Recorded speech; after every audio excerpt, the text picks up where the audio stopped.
about your second brain. Never heard of it? Well, it's not surprising because very few people have. But so important is it to your health and your ability to deal with stress and emotional balance and spiritual life that you need to learn about it as quickly as possible. You see, your digestive system is, in truth, a second brain. It boasts more nerve endings than the brain itself. Most people find this astounding. And when we eat foods that antagonize these nerve endings, we experience all sorts of negative physical and emotional states that compromise our lives. If you have any tendency to weight gain, trouble in your second brain will cause you to do so. It will also make it very difficult for you to lose weight. Even more surprising, troubles with your second brain can produce extreme symptoms in adults and children. And these range from disorientation and poor judgment to deep fatigue, slurred speech, anxiety, depression, and more. You see, your intestine is porous by nature. A healthy digestive system relies on good guy bacteria to plug any holes in the gut, to neutralize toxins, and metabolize vitamins and nourishment from the food that you eat. We are completely dependent for our health and well-being upon a symbiotic relationship with these good guy bacteria, whose job it is to plug any holes in the gut wall through which proteins, things like gluten, for instance, or casein, can pass to enter the bloodstream and wreak havoc in the body and the mind. A truly healthy balance of good guy versus bad guy bacteria in the gut creates a barrier against toxicity entering your blood. When we have enough good guy bacteria, that is flora, this enables us to metabolize and break down our foods properly.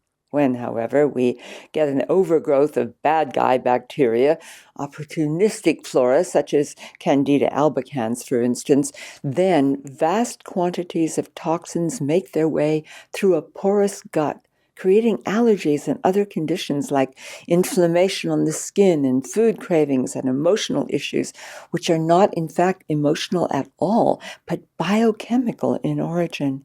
This is what happens when undigested particles penetrate a leaky gut. Okay, how do we get bad guy bacteria in our system in the first place? Well, by eating grains, cereals, sugar, packaged convenience foods, supermarket foods, and very often from taking antibiotics. You see, antibiotics are used far too often. They are supposed to clear out colonies of bad guy microbes, but the problem is that antibiotics also wipe out the good guy microbes, so that once a course of antibiotics is completed, it's very hard to reestablish a healthy balance of flora in the body. Oh, by the way, babies get their first dose of good bacteria while passing through the birth canal. But if a mother has a history of taking antibiotics and has an overgrowth of bad gut flora in her body, then the baby's body becomes colonized with them as well. Second brain issues were first identified way back in the 1920s by a very famous allergist, Dr. Albert Rowe. Clinical ecologists will tell you quite clearly that second brain issues are the most common cause of chronic fatigue, weight gain, anxiety, allergies, and depression. It was Rowe himself who dubbed these conditions allergic toxemia. Later on, when he realized just how widespread negative food reactions had become, and they're much worse today, believe me, with all our convenience foods and grains and cereals and sugars that everybody eats, he came to refer to all second brain disorders as, and I quote, allergic tension fatigue syndrome, unquote. Theron Randolph, another doctor and a pioneer of environmental medicine, charted a myriad of emotional and physical symptoms that are caused by eating foods with which the body cannot cope, including overgrowths of bad gut flora, which really result in leaky gut syndrome. Now, Randolph worked with over 20,000 patients in a career that spanned 60 years, and he published almost 400 scientific articles on his discoveries.